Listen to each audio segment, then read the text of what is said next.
Hindi ko ba nabanggit sa'yo? I'm sure nasabi ko sa'yo na pumupunta ako dun sa farm. I just took the initiative na i-check yung mga workers tsaka farmers natin dun. Especially ngayon, masyado ka nang busy sa mga business meetings mo sa Manila. Wait, I don't understand. I just spoke to Mang Elmer, yung head ng mga trabahador natin sa farm. At kinakamusta ka niya sa akin.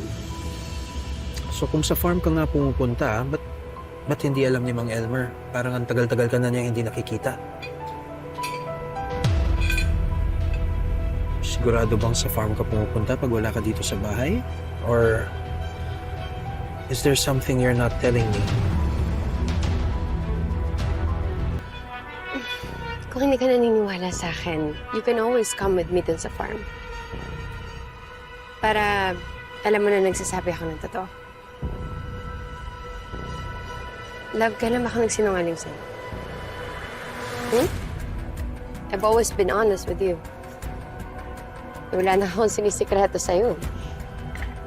Because I know that is the only way para masuklian ko lahat ng kindness na binibigay mo sa akin.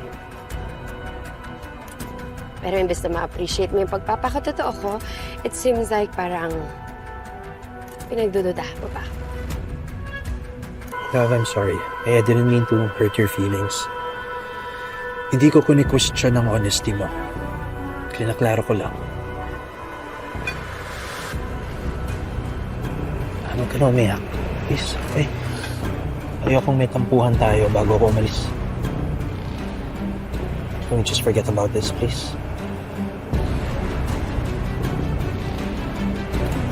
Sorry.